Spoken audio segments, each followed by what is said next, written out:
Why are we here? What has led us to this moment, this exact moment? How is it possible that the lights on this ceiling are lit up or that we're able to read? What is the ripple effect of curiosity? My explanation of a ripple is when an object hits the surface and the surface reacts to the object. The amount of ripples created depends on the object's strength, how fast it hits the surface, and so on. To make this analogy make any sense, I'll replace the words object and surface. The amount of ripples created in society depends on how big the impact of an idea is. An idea is born from a question, and a question is born from curiosity. If I weren't curious about your thoughts on today's weather, I wouldn't ask about it. And so, without curiosity, there would be no questions. To go back in time, we'll find some very influential people among crowds of generations. The first person that comes to my mind is Socrates. If not for his curious and very stubborn nature, we wouldn't have any real theory as to why humans act the way they do. The entire thing is that the man just asked why so many times that he drove people mad.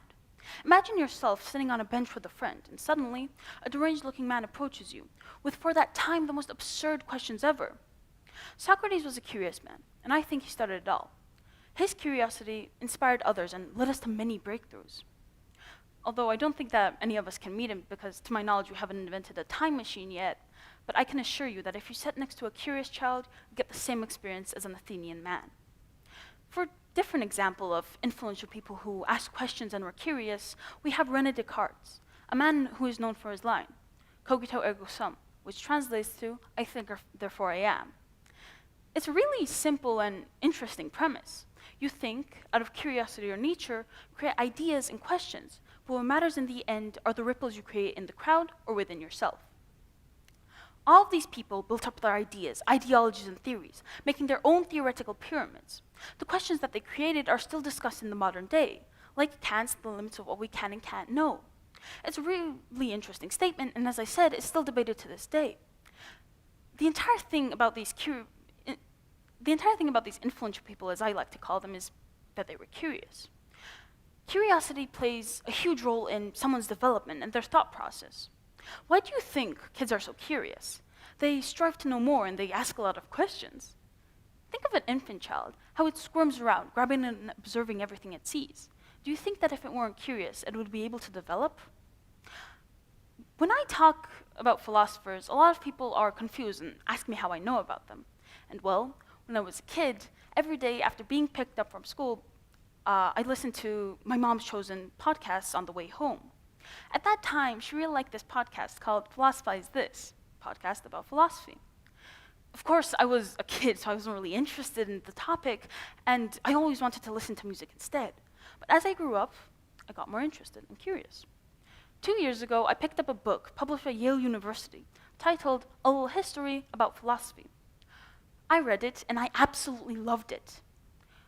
And after, I started expanding my knowledge by reading solely the philosophers' books, like Darwin's The Limits of What We Can, like Darwin's The Theory of Evolution by Natural Selection, or Camus' The Plague, The Rebel, The Myth of Sisyphus, or The Stranger.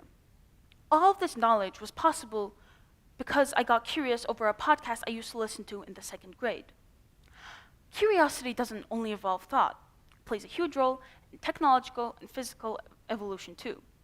Do you think that if someone hadn't asked, how can we generate electricity back in the 19th century, the lights on the ceiling would be lit up? This may sound cheesy, but someone got curious and threw an idea against the surface. What if computers could think? In 2022, we were introduced to ChatGPT.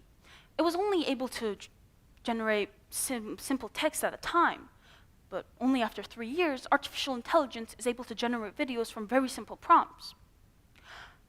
We wouldn't have any ideas to throw against crowds if not for curious people. Now, to go back to my analogy, if we agree that the object thrown is an idea created by a question and that the surface is a crowd, what are the ripples? In my opinion, a ripple is the reaction and or change your idea brings to society. No matter if your society is 3 people, 20, 100, or even more. Whatever thought, inspiration, or argument your idea brings is a ripple, even if they think that you're speaking utter lies or spewing stupidity. The ripples which are created might be a lot or few, but what matters is that there was one thought, because even one thought can involve what you think and can involve humanity. This is exactly why being curious is important. we wouldn't be as developed as a society if not for curious people who throw ideas against crowds, creating reactions, and most importantly, creating a chain that helps others become more curious. And then these curious people create more ripples, and the effect only grows stronger. The only way that we could ever harm this effect or go back on the progress we've already made is if we stop being curious and stop asking questions. But we've already achieved so many theoretical and physical things by being curious. Why stop now? So just like Socrates, anyone, even you can create a ripple on the surface with a very simple question. Why?